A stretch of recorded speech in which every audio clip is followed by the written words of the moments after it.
Yeah, but when was the first episode they did? I don't know, they've done 50 in the last year or so. And but the first episodes is just, this is so funny. Maybe we have to cut it from here, because otherwise... Your belly, baby. Mine is gone, man. I'm fucking trimmed it. Trimmed it. I lost 10 kilos since we started this podcast. Cool.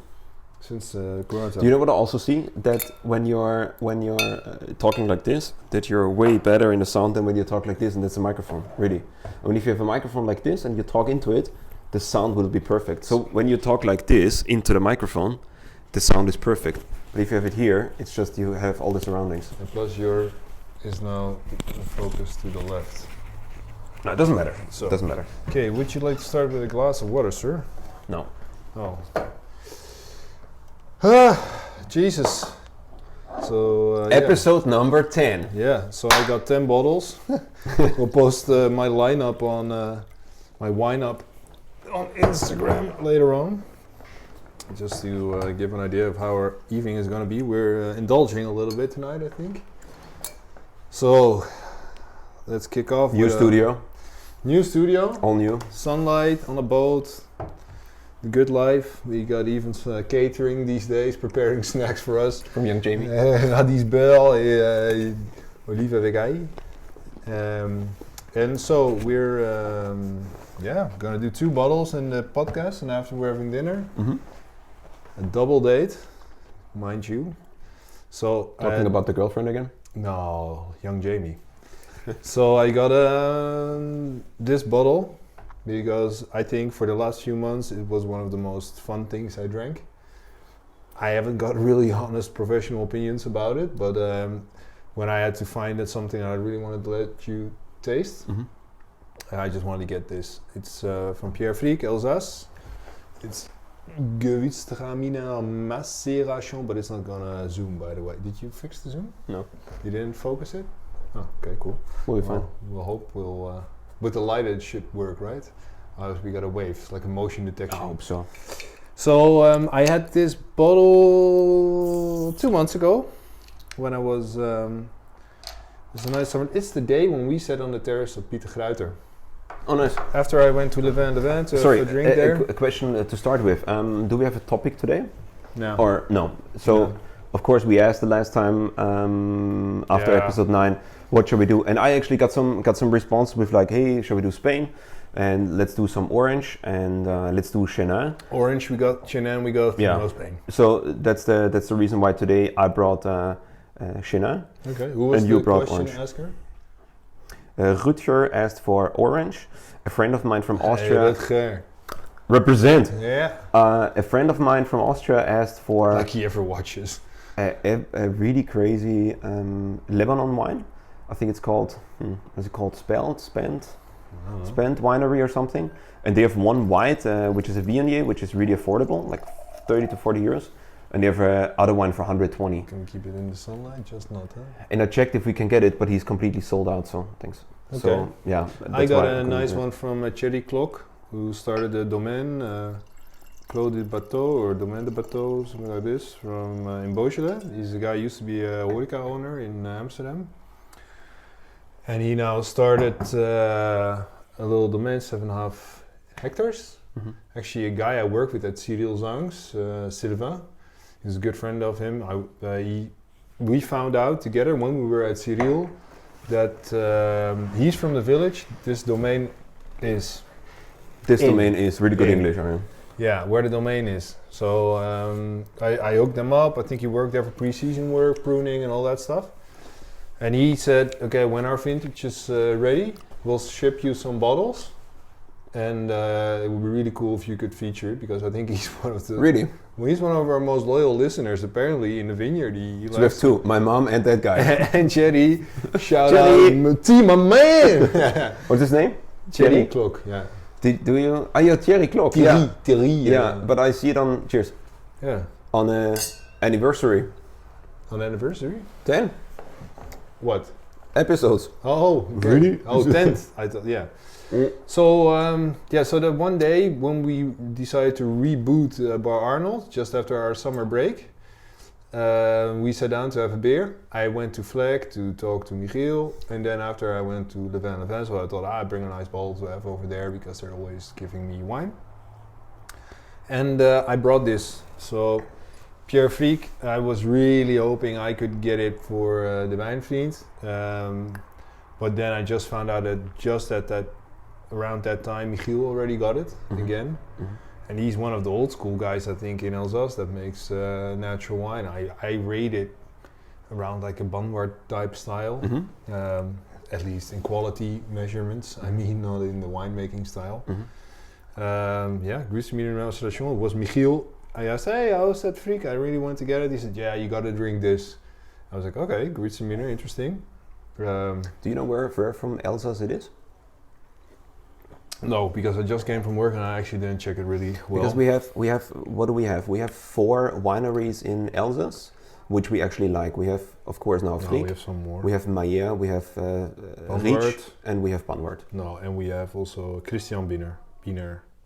Pfaffenheim. Well, let's look it up later on. It's Demeter, it's everything. It's 14 degrees alcohol. 0.0 sucre is left. Sans sulfite ajouté, sec, pur vin.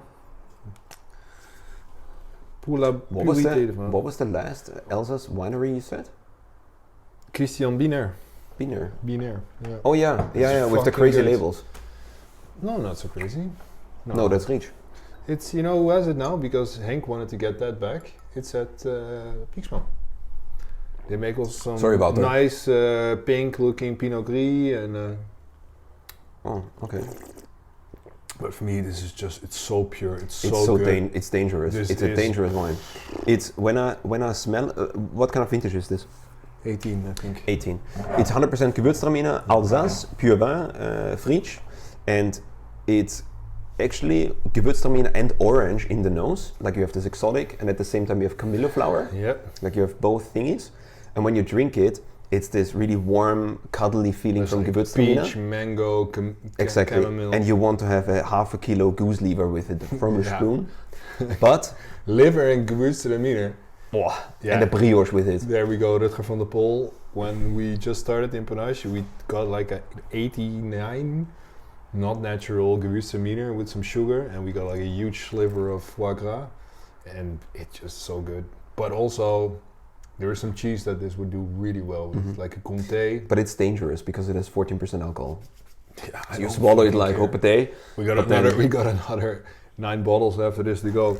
We'll make a little shot of how we look after the day. No, we're filming now episode 10 to 20 at once, and we just put it in. No, episode 20 is going to be really interesting. I like the table setting which the catering did, like the olives and radijs. But what is the butter doing? So just Jesus, my man, you are a barbarian. With the radijs? Yeah, you got over. Yeah, I don't know what you. I mean, That's sorry, French, you guys are putting hagelslag on a butter bread and eat it for breakfast. It's I don't French. know. It's not me. You call me barbarian. No, so you take like a half a radish, like this. You put some butter on it, like that. And then you take a pinch of salt. And you're gay. Delish. Women, try it. No, thanks. Come on. Yeah, I'll make it for you. No, fuck you. Yeah. You're gonna make fun of me, then I'm gonna make fun of you in front of all the 78 people watching this podcast. Hi, Mom. Views are not watchers. There are also people who watch it twice. That's true. So the 20 people that watch this. Thank you, sir. Yeah, you'll enjoy this. It's creamy, it's spicy, it's salty, it's refreshing. With the Gewürztraminer, it's perfect. No, it's not perfect with Gewürztraminer, but it's better than the garlic olives. But for me, I've been thinking a lot this week about importing, about wine. And we've been drinking also a lot of wine that's on the border of if it's really 0.0 natural wine. And what do you mean? Sorry, what do you mean 0.0 natural? There's like a lot of wines we've been drinking as well, where there's some sulfur added with bottling or even during the winemaking. Okay. and where or some other tricks have been done.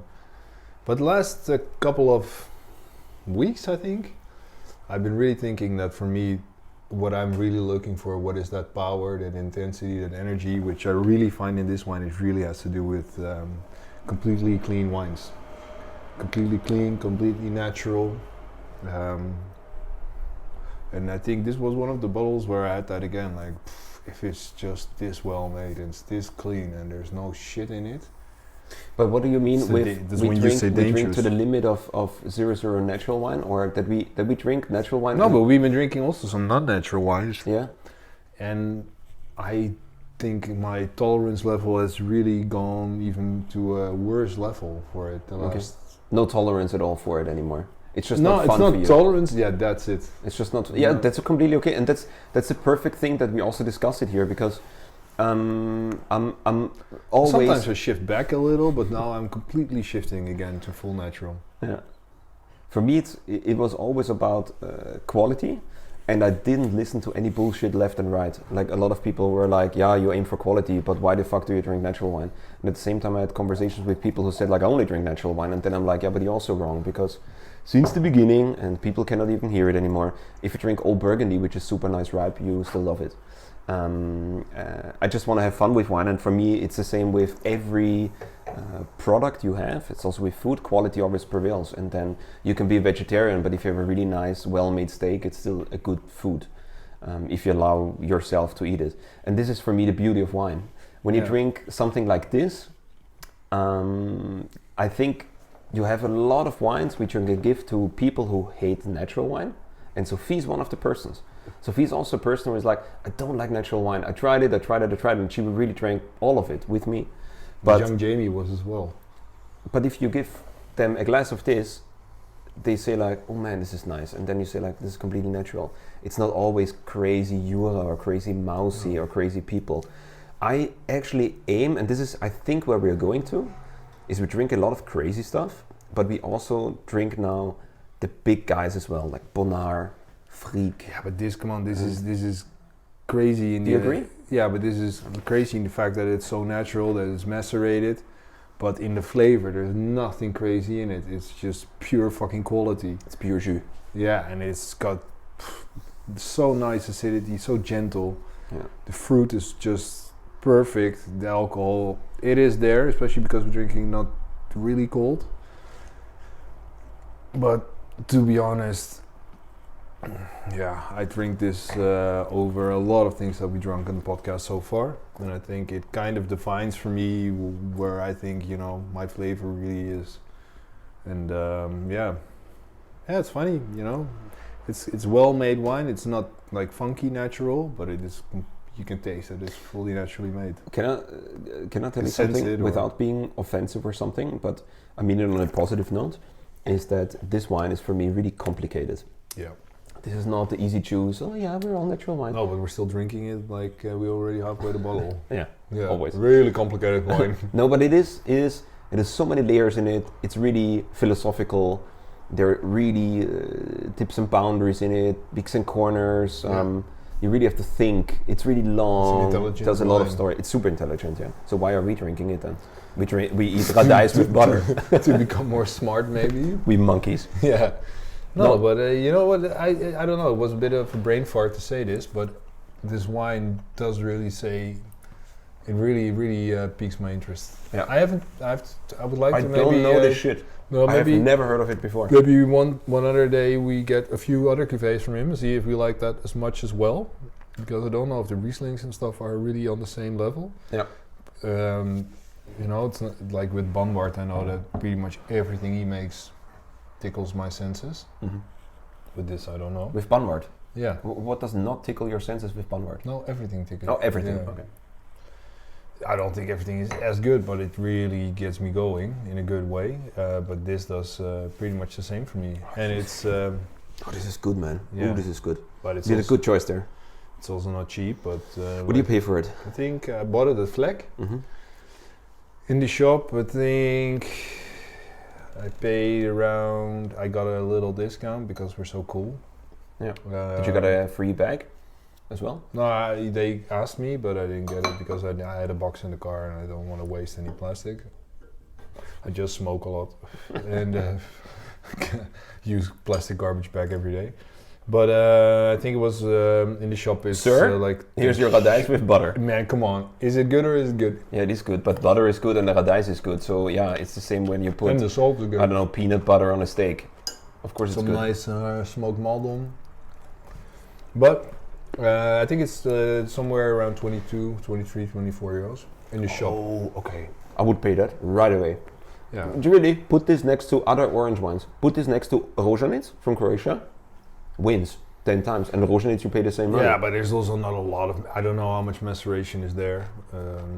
Maybe you can check it out later on. Let me check one thing. It's not so much. There's not a lot of bitters in there, right? No. I don't know if that happens with Gewürztraminer. Yeah, that's why I say it's Gewürztraminer and it's orange, and I don't know what is more dominant. No, I don't know either, and that's a funny wine. You know, that's also funny because we don't really do any research on the wines we drink before we drink them. We just know a little bit what we buy. But I would say there's probably more maceration in here than you think, but probably maybe Gewürztraminer doesn't have such a bitter skin. Mm-hmm. Or not a thick skin, I would say then. But no, Nice. it's Hey, perfect balance. let me put the camera on the right focus, because I really don't want to fuck this thing up with shitty camera You settings. think we didn't focus it well? No, but I just want to check. If you keep your finger on my head, On your head? yeah, but because we're at the same level, and you keep it on there. Yeah, Until I cannot reach your head, but maybe I can. No, put all the way to the right. No, yeah, but then it focuses really on the right side. No. It focuses on depth. It's a camera. It's not a person. It did the yellow thingy, It went like burp burp. and then it did it do the yellow, the AF vergrendeld? Like what it did Okay, with my move phone? around a little bit. Yeah, it's good. Yeah, But it keeps. it stays. Yeah. So if I put this, it's gonna be not sharp. Yeah. Yeah, that's what we want. So Okay, you can sit keep down. the bottle like this. Yeah, sit down. Yeah, this little bit doesn't really matter, but then it won't refocus and focus. Lean back. Lean back. Lean back. Lean back. Yeah, it's perfect. Nice. Yeah, I kind of like this sitting not at the table for a while. Yeah, me too. Probably if you keep this open for a day, it'll get dark as Let's fuck keep too. something for the ladies. We don't Yeah. have to finish the bottle. Well, we can. No, No. we'll keep this for the girls. Because Sof already said she wants to taste all the wines we are tasting. This little young Jamie's back with the wood for the stove. Nice. Yeah, this is one of the bottles that the first time she was at my house when Eric Tonnaar was there. Who? Who is she? Young Jamie. Okay. And she was also saying, I don't like natural wine. And we opened this and she's like, ooh, dang. Take me now. yeah, yeah. And where can I take my clothes off? No, but what do you, like, it's not typical. You have more experience with Alsatian wines, right, than me. Alsatian? From Alsace. Yeah, no, but you don't call it Alsatian. Yes. It's not Asian people. Alsatian. Alsatian. Echt? Alsatian? I always say not Alsace wine. No, I'm not. I have- Van d'Alsace, but I've experience with Alsace wine from Alsatian. way back, from Michelin star history with Claude Capucine and what are the big guys? Trimbach yeah. and what else? Domaine Valea, which is really cool. And of course, that was back in the, I don't know, when was that? That was it's now, 2006, 7. no, longer, man. Yeah. No. Yeah, you're right. 2005, 6, 7, and then French cuisine, haute cuisine, and Roboujon, and that kind of kitchen was attractive. Did Yeah, you but a work lot- with the wines from Barmes Becher? Nope. With the orange in the wine? I did, but not back then. Because I worked with it in But thanks for Panache. asking me a question and don't let me answer it. Oh. You worked with it? I worked with Trimbach and no, I didn't. Baron Boucher, yeah, but not back then. Was it already active back then? Like 15 years but ago? then it was, I still think, the father, but he passed away very young. Okay. So when I started working with the wine, it was just the son who had to take over in the middle of his wine studies. And Karakter imports it. And it was, for me, they're working kind of clean, Yeah. not completely. but I think they do a really good job with what they do, and it was one of the wines in Panache that we kept on when me and Rutger started doing some natural wine, and I think like especially they're more their crus and all that stuff. Didn't we have that at Partisan? No. You should do it in your arm. Yeah, I did it like this. Sorry. Rutte sees that. Rutte sees that. You're fucked. If Rutte sees that now, you're fucked. Yeah, I know. Hey, Young Jamie. Jamie. But no, but I really like that guy, and I think he's doing a really good job in growing into this kind of style of wine. Cool. I'm really curious about tasting that a little bit more again, but when I work with character. When I worked with Alsatian wines, back in 2005, 6, 7, there was old French kitchen, a lot of goose liver, a lot of butter, a lot of fat.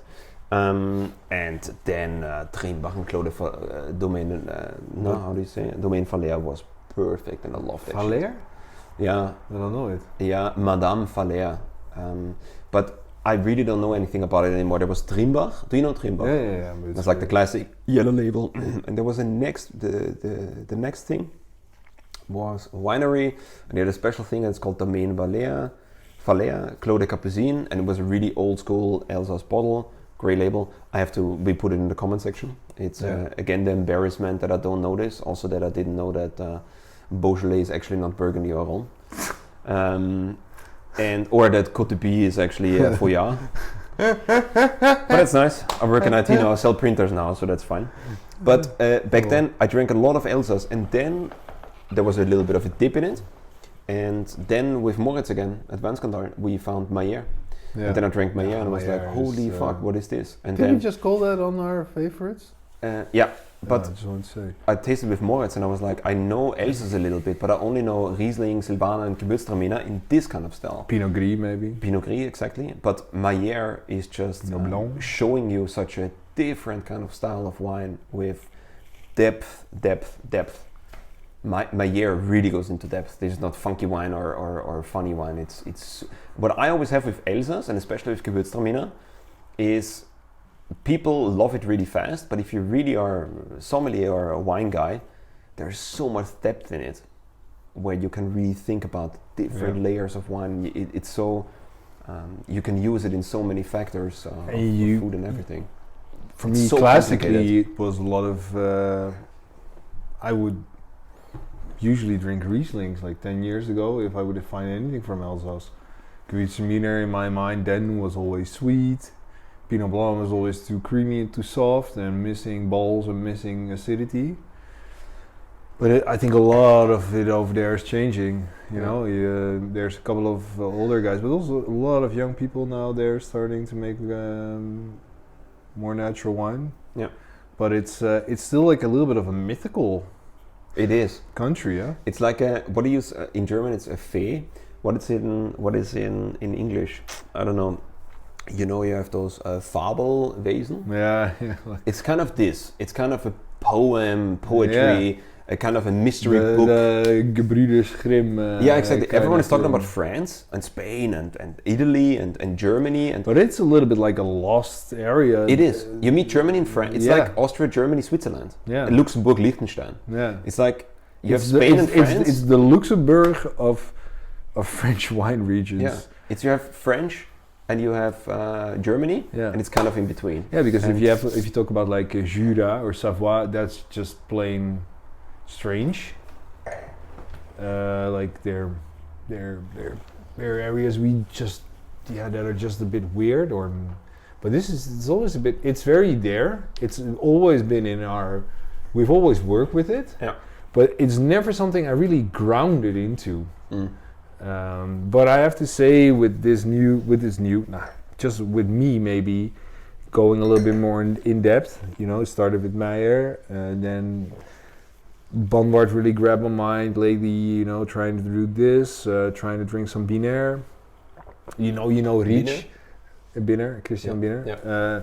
Like Riech is usually for me. I know the liter bottles very well. You know, the Steierkopf and all these things, but. It's a region I'm really interested in because I think they work really well.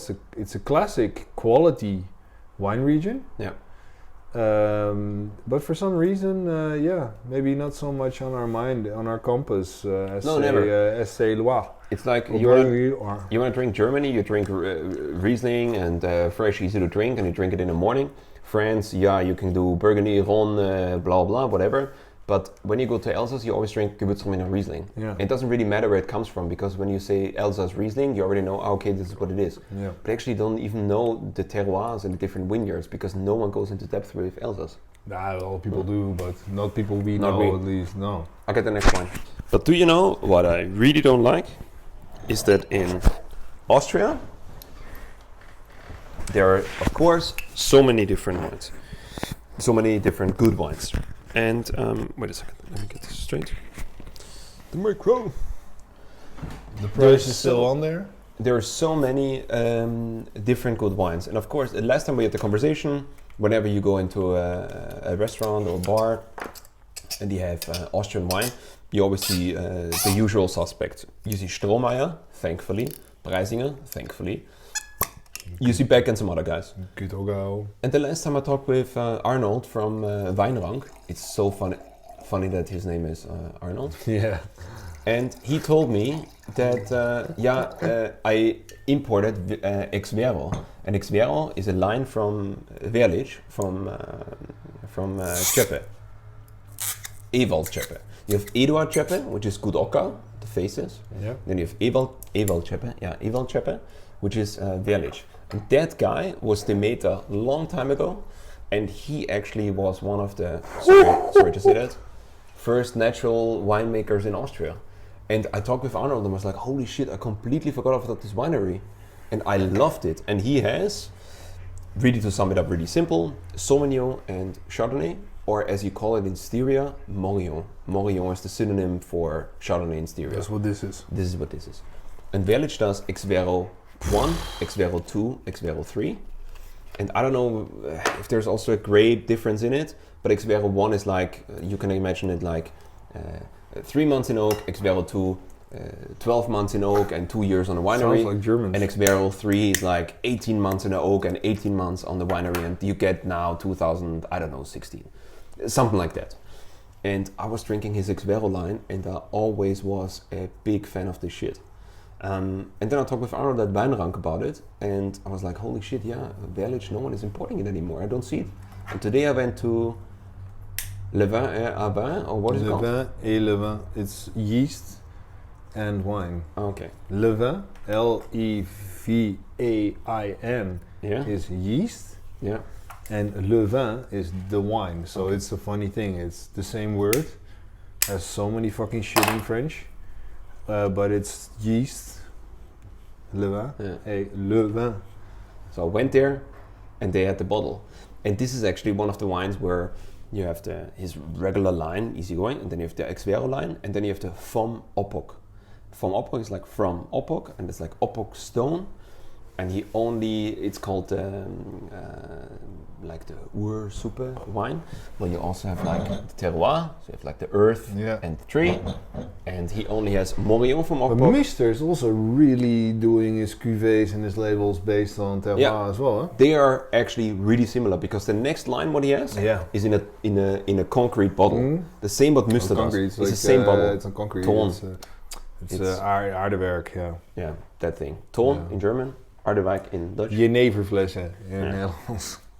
And they're actually Cepe, Werlitsch and Muster are actually really similar. Really similar. I'm actually a fan more of Werlitsch because he has more a clean, Yeah, but straight line, and Muster is more for skin me, from macerated the outside, thingy. now if you look at Zuiver, Wijnen, and what they have in Austria, you know, it's like the names we just called for Elsass. It's the names I would call for Austria. Yeah. Maybe the Preisinger, but I think Preisinger is less Figo style probably because it's very That commercial. Figo, sorry to say that again because we said it in so many episodes, but that Figo has Werlitsch is not surprising me at all. Because Figo is not buying like, okay, Austria, what do we get? We get this and this. No, he really goes into depth. He reads about it. Yeah. He talks with people about it. Because if you get Werlitsch, you don't read it in the Wine Spectator. No, but if you are working with Kutogau and you start working, you have Strohmeyer, and then you get Müster. These people, it's on the one hand, it's strange because like Martin Werner, the guy I was working with in Germany, he said, I don't understand that all the young guys from my region are working with the same importer, Bill Reina. And but on the other hand, they're doing the same. But you can also say when you really got all 5 of these great guys, when you want to get good Austrian wine, you go through Figo. Same with Georgia. The guy just got 7 pallets of Georgian wine in. 7 pallets, man. That's ambitious as fuck. But for me, this is really good. But this is what I have to say. What do you, if you compare this to Müster? Yeah, Müster is more rough and more. Müster goes more into loud. He's more loud and he's more rough and he's more skin macerated and it's more like this orange. Sorry, it's not the orange type of style, but he goes more into. I really want to show Skaminek and the big things. And Werlitsch is a little bit more clean, more fine, more. I think sniper Müster rifle. for me, Müster is more on structure. Structure or Yes, the wine more structured. Okay, but this is just one wine from Werlitsch. Let's drink another bottle of this in another episode. Super cool, man. Because the lines from Werlitsch are for me one of the best in Austria. Yeah, for me it's always, I'm done in a second. For me it's always Matthias Warner and Werlitsch are for me since a long time the best wines you have in Austria. And there's a lot of hate coming now towards me, of course, because there are a shitload of good wines. But from your Austrian, I always loved Werlitsch. Really, Werlitsch is more. In Germany, we call it fein ziseliert. Like it's really detailed and really like fine. And Müster is a little bit more loud. How clean white. is this? For me, it's pretty clean. It's Chardonnay. Wait a second, it's Chardonnay. Yeah. It's not Chenin Blanc or something. No, but it's pretty clean, right? Super clean. I quite like this. Now, actually, let me think right now. I think from Oppok is the beginning line. Then you have Exvero, and then you have the concrete. What does it mean, Vom Oppok? It's the stone Oppok Gestein. It's an Oppok stone, but I don't know what it is. It's kind of a volcano stone, but I'm not sure. It's red color. In Styria, you have a lot of volcano stone. So really? You have olivine stone, you have Oppok stone, you have shitload of other things. Of course, a lot of chalk and limestone and schist is limestone. Schist is limestone. And Oppok is a specific stone. But I have no idea about the vintages or how this vintage was. I just saw it today in the store and I was like, holy shit, I want to drink this. 12%. Honestly, for me, you said today you went to Levin, and because they're a reseller, so they don't import themselves. So it's probably not the cheapest wine store in Amsterdam, but the selection is good. It's fucking good because Florence, for me, you know, she really knows her stuff. She used to work at Bolomé, and she's of course a very talented baker. The bread is super good. Her sourdough stuff, you know, there's a reason why people that like our style of food and wine, when they come to Amsterdam, they go to her shop. Yeah. Because it's really good stuff she has, and also the stuff she takes from me is usually the more, bit funky. She's commercially well-minded, and. But I have to say one thing: when I went into the store, you see that they are not importing themselves because the portfolio is too perfect. Yeah. They have what was it called? The Arbois Jura thing, which we loved, which we always bought from Jan van Roekel. The really weird thing is like 25 up. Bot Rouge. Bot Rouge. They have from Bot Rouge. Florine. You know, Florine used to be also at a restaurant on the Rembrandtplein. Eh? I don't know. She had the Schiller Café in the Schiller Hotel. Okay. And she was one of the first. But this is not from Jan van Roekel? Yeah, he imports it, but she makes it. She left to of course, Jura. it's a Dutch lady. We met her at with the guy. We met at Ladiv. Jean-Baptiste, whatever his name is. And they make really nice Jura, I think. But I went into the store and they have Werlitsch and they have Wilmot and they have Puzela Robinot, and Defoe. and they have Bonnard and blah, blah, and I was looking in But it, I was also like, all the stuff she has. She has Charles it's a sick, but Charles so Dufour. She has. Have you seen her champagne selection? for anyone who wants to have a good potpourri of good natural wine and you just wants to have a bottle of wine for tonight, go to Le Vin et Vin. Le Vin et Le Vin. Le But Vin et the Le Vin. cool thing is, I It's a think, perfect thing. yeah.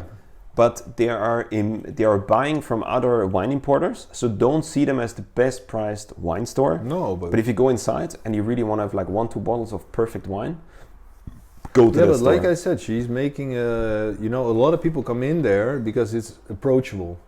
Yeah. They come in for the bread and There was a queue today of 10 people. Yeah, but they take a bottle of wine, and I think But are they going there for the bread? a lot of them are. Oh, but shit, okay. but also a lot of people that are not, especially maybe that would go to a store like Fleck, especially in the West. There's not so much more. They go in there, and like I told you today, I'm delivering wine around the corner from them. I already told Hank today, I can tell how good Le Vin is for our business because, Yeah, it's just advertising, man. yeah, because she is. This is actually not a bad combination. Yeah, butter and Chardonnay. Yeah, and then the radish for the bitter. But she's doing a really good job of putting low-profile natural wine on the map because people come there, they don't really know, but they know they can also walk out just with a little galette, a little pastry or something. So it's a really approachable shop, and I can tell that all these shops, they are really good. A really good jumping board for a lot of people to get on board with natural wine because they don't feel it's so pressured. It's not like the wine geek store.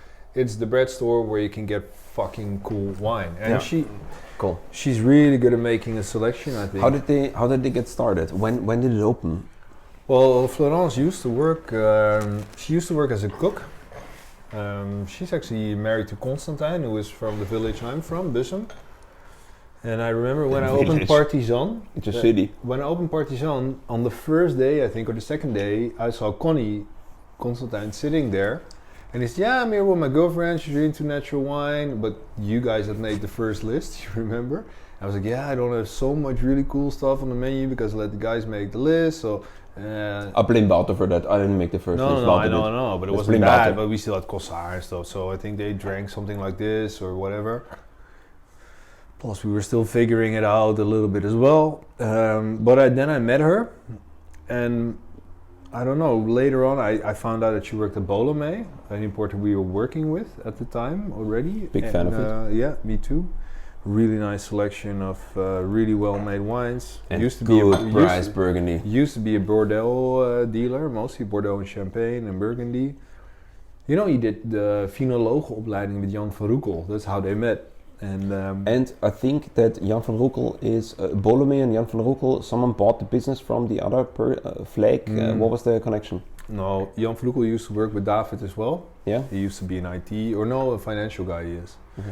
And when Jan wanted to start his own business, David had some stuff that was too funky for his portfolio, and he gave some producers to Jan to start his own import. And sometimes things are with David, they're not working, and then in the beginning especially I think Jan got some winemakers like this because they kind of went on trips together and they work really well together. I think still Jan used to do, maybe he still does, a lot of work for David, mostly financial work.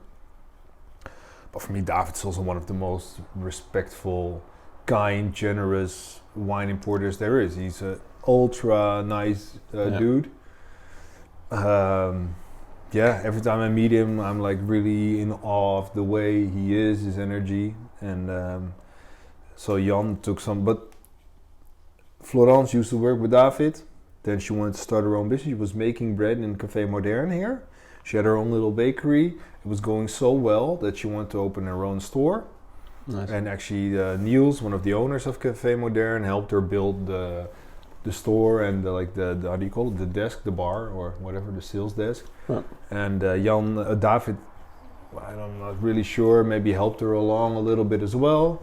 So you'll always find a nice selection of Bolomé wines in this shop because he doesn't have his own.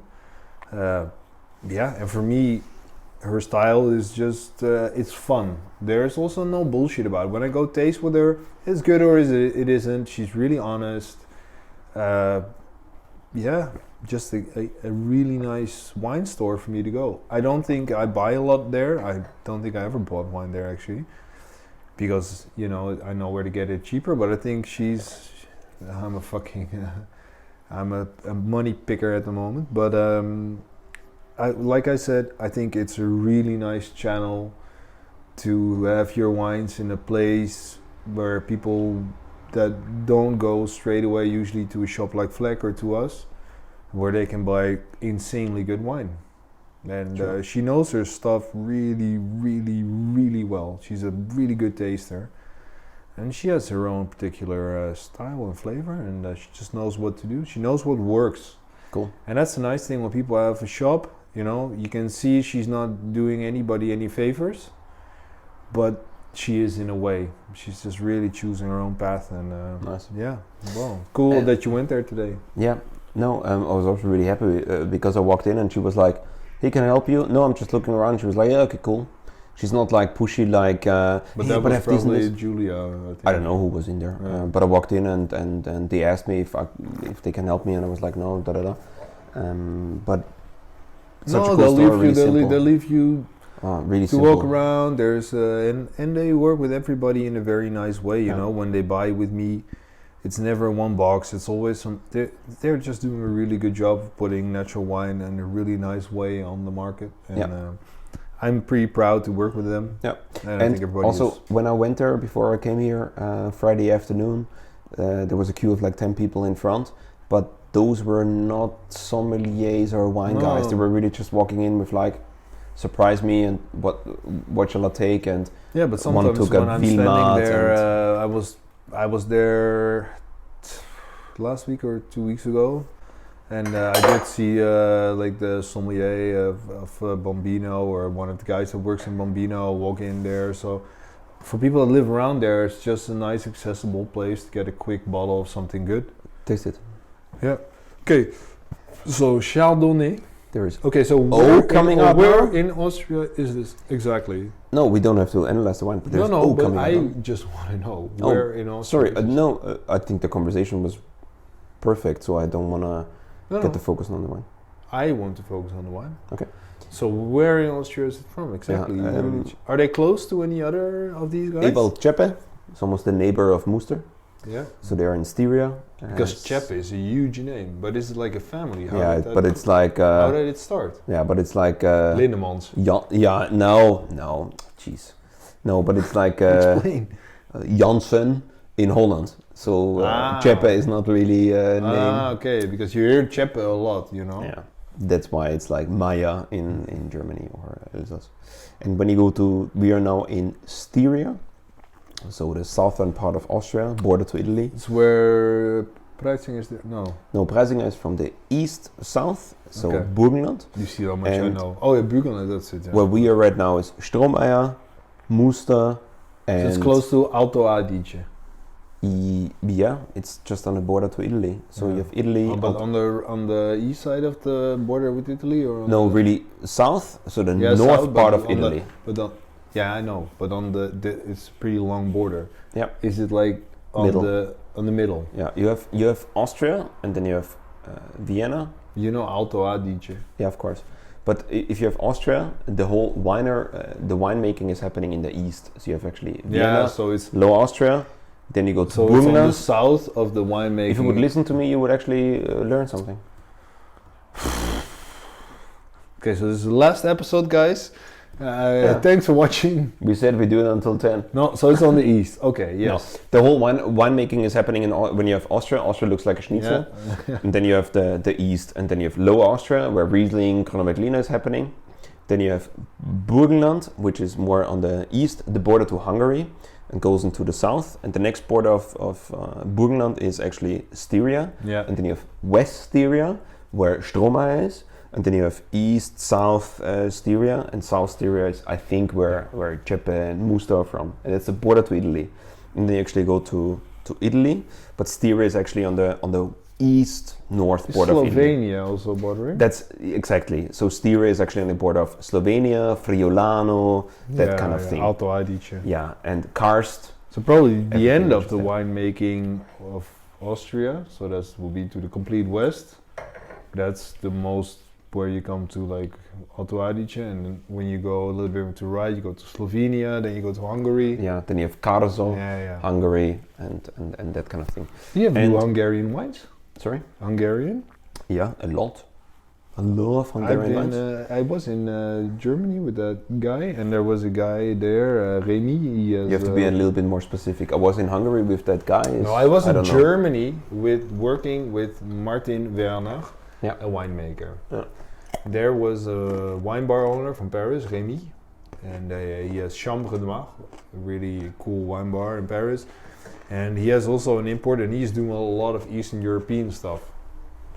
Czech, Hungarian, all these kind of things. And it really tickled my interest, so I'm quite curious because it's so close to the wine regions you are. Probably a lot of winemakers know people across the border. What do you want to know? What is your experience with Hungarian and Czech wines? Actually, really good. When you have Elsass, Elsass is a mixture between French and Germany for me. Gewürztraminer, Riesling, Silvaner, Pinot Gris, and that kind of stuff. I have the similar thing with Hungary. So Hungary is actually a mixture for me for Austria, Germany, and Croatia. So what I have in Hungary really often is Kek Frankos. Do you know Kek Frankos? No. Kek Frankos is Blaufränkisch Oh, really? in Lemberger in Germany. So they do a lot of Kek Frankos.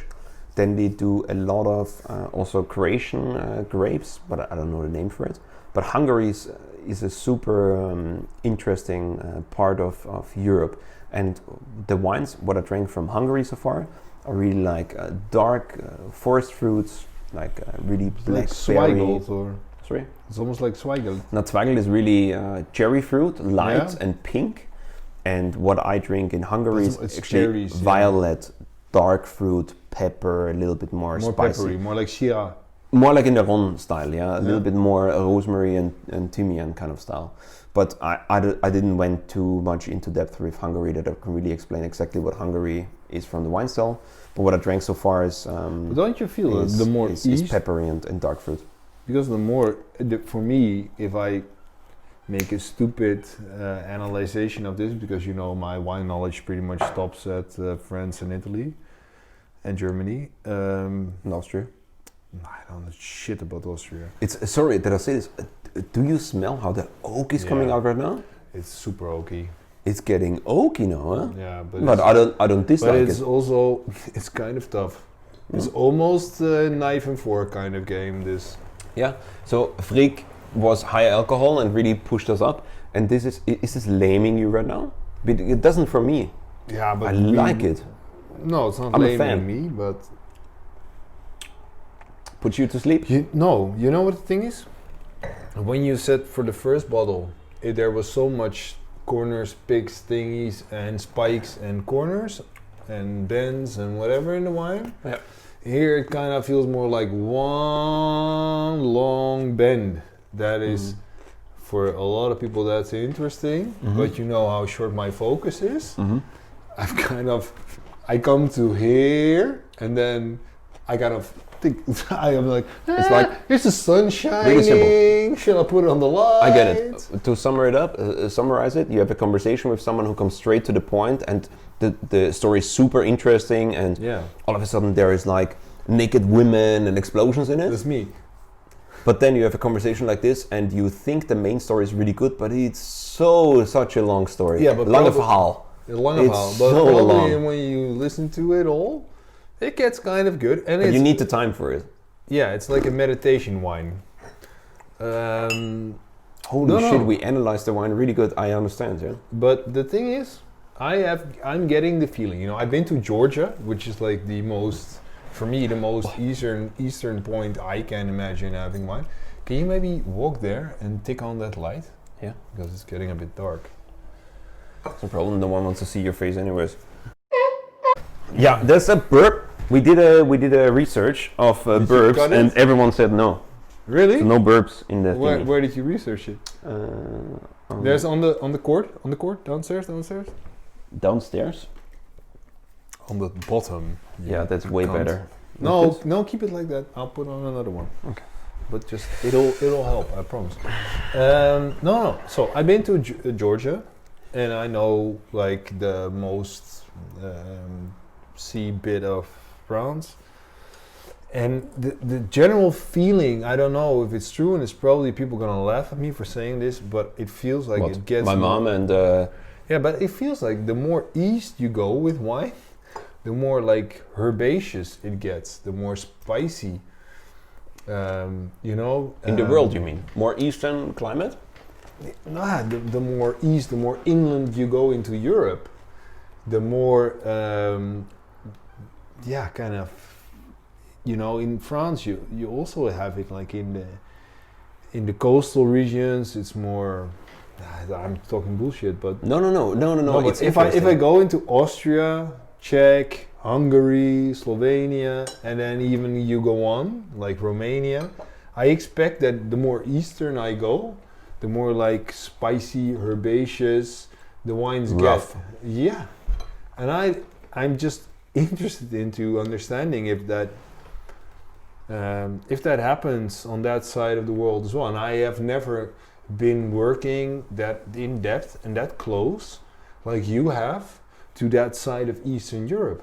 And I'm just generally interested and fucking unknowledged about it. I have the same way, because when you go to Slovenia and Croatia, you go more and more into even Sauvignons, which are not exotic anymore, but they're really rough.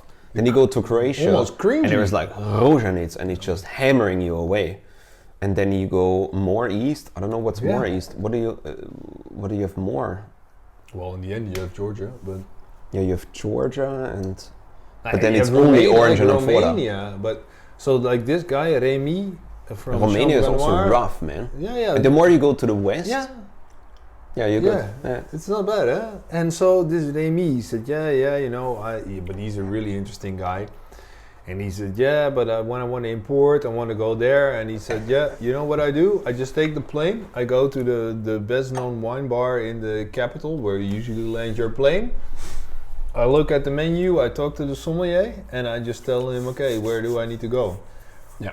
And there is still some space there to find new wines, like if he goes doing like Schumann and things like that. But okay, can you, if you're walking anyway, hit the dimmer there? You're really crazy about lightning, huh? Yeah, because Lightning! you know I am. Yeah, that's true. Why not? But it's an interesting question, no? But isn't that because Nobody's hearing you now. Yeah, a bit lower, please. Thank you. Yeah, and then there's another one there. In the corner, you have to walk past the couch, and there's behind the speaker is a switch. Yes. There was light. Oh, you put my rock on the floor. It's not supposed to lay there. Okay. What is it now? Bad energy? Mm-hmm. Yeah, it's karma. You'll die tonight. You put my rock on the floor, you motherfucker, you'll die! Just imagine I really do now. Yeah, well, that'd be funny. It's your own fault. You have a speech on my funeral. You're like, so guys, there's a funny story. We're drinking some wine. But I think, to sum it up, No, that's not done yet. No, but this wine for me, honestly, it doesn't tickle my senses like this did. No. It's got no quirks and features. And do you as know what Doc the thing is? DeMuro would say. Do you know what the thing is? That's also not meant to be. Like, this is not the best juice from Werlitsch. This is Morio from Oppok 18. There you go. And this is not the special It's juice. straight up Chardonnay. And do you know? Yeah. And do you know what we are going to do? We're gonna get another bottle of insane good Werlitsch. Yeah, but you go get it. You. I go to email- Vigo yeah, and say like, do you have Ex-Vero? Their shop. Still haven't been. They have the best shop and they have the best shop guy. Honestly, Olivier, which you know, who came to Partizan when we started and knew nothing about natural wine. He was working at Ron Blau. This guy is now a fucking whiz-kid in natural wine. I remember giving him natural wine. He was like, "Oh yeah, I drink like Burgundy and this." Man, you're so smart. You're so interested. Drink, drink, drink. And he, at this moment in time, he is so good. I think he's, one of the best sommeliers, wine guys in Amsterdam. Echt? Hij is echt heel goed. Yeah. Honestly, Okay, he's chapeau. really good. And he's got a really honest view on wine as well. And go there, just now get a 2-meal takeaway thing on Shoe. Definitely will. Go to the shop, get some wines with Olivier. He's definitely deep into it. Yeah. He knows everything. He's not blasé about it at all. Yeah. And he'll take you through this stuff. Hey, also I think what I wanted to ask you, we can keep it on camera or not, but the horeca or the hospitality closed now again in Amsterdam. Yeah. Is there something that we can do? I had the idea of like doing a masterclass tasting on camera with Arnold, with sommeliers from here, or shall we invite Figo? I think Jan we van just, Rockel, I think some most guys. we can do nothing that they can do, but we can do what we can with the little channel we have, and that is just even that people that are watching from Austria. Yeah. Well, maybe you can put tonight with this video. We can put in the subscriptions some of the websites of some of the importers or all the importers that we are drinking all the time, and it will be super supportive of everyone. Everybody shipping pretty much internationally. To go to the websites, make a nice box for yourself. These people are, of course, at this moment in time in pretty dire straits. Yeah. It would be really, really cool, I think, if they would get some orders, because some of these guys, especially for the people that are watching for you from Austria, these are people that we know really well, that we really love for That's what true. they're doing, that are That's true. getting, that are also buying their wine again from Austria, so don't feel too guilty about buying wine from Holland. Don't buy Austrian wine, but buy French or whatever, because these are people that are struggling. You know, Is it wine interesting? importers, restaurateurs? They're struggling. So Yeah, and it's all for me natural wine, and this is what I learned from Moritz Herzog. Natural wine is for me always about a platform, and we had like a couple of people who ask us like, where can I get the wine, and we just put the web shop on it, like, hey, you can order it there, and you can just they ship it to you. but that and it's no helps. problem. You know? Would it be interesting that we do Arnold boxes with like episode 10 box, episode 11 box, and We episode could. 12? You do it with the But Weinfriend. first, we should get a website then. Maybe. No, but maybe without a website, just episode 10 wines, and we do a box of like But 3 most people- bottles, yeah, and we do a box of 3 with like 1, 2, 3. But the problem is with the box of 3 is that the shipping is almost as expensive as a box of 6. Okay, then we do a box of 6 with like 3, and you can order them from maybe in a month or so from Arnold, we can do from that. the YouTube page, and we just have it at the Weinfriend. And the Weinfriend has like a box ready for them, and then you can order it. And what is the shipping to Austria? Maybe it's 20 euros. 20 euros, 25, and then- you get the box. We have to buy the box. We have to buy the inner boxes. yeah, We have to pay for the shipping. the But insurance. still, it'd be good for everybody to do this, because it might as well stack up your cellar a little bit. Yeah, and for me, natural wine is always about, you know, we have restaurants which close down now in Holland, and when we are opening up, Austria is closing No, down again. but it's you know, the restaurants we can't really help, but we Yeah. can. We're talking about everyone. We're giving everybody a nice comment, because the wines we buy we're usually enthusiastic about. But the restaurant guys that are importing themselves, that are really putting themselves out there in taking pallets, half pallets, couple pallets of wines from other countries where they Yeah. are investing in, supporting in. We can help them in whatever way we can. If it's 5 boxes, it's still fun. But if we buy a box or two of every wine that we do, and every 2-3 other episodes we can ship that. That would, if it doesn't bother, it's still. So what we're gonna do is we're gonna figure out what the best solution is. But for me, it's most importantly this whole wine thing, and also for me personally. But we could, like in a day like today, we could say, okay, Vlek, we want 3 Fliek, and Vigo, you want 3 Werlitsch. Yeah. We put it in a box, Yeah. and people can buy it after this episode. Let's just do that. You pay the same price as if you're getting it directly We're at the not shop. making any. The only thing, I don't want to make any money with it because I also can't, because I don't have my own business. But the only thing I want to do is, now Amsterdam is closed, but in 2 weeks probably Vienna is closed again, and we just need to help each other with keeping the wines floating. So we're gonna figure out a solution that the people who can watch this can also buy wines which we are drinking, and then they say like, hey, look who's there. We're gonna buy wines of like 3-3, and then you can taste it at home. You can rewatch the episode, taste the wines with us, and we're gonna do it. That was episode number 10. I'm gonna see you at the next one. Please leave a like button and also subscribe. And if you have any suggestions, That was it. Let's go. Yeah, it's Bazanji. 919. Check it. I said this.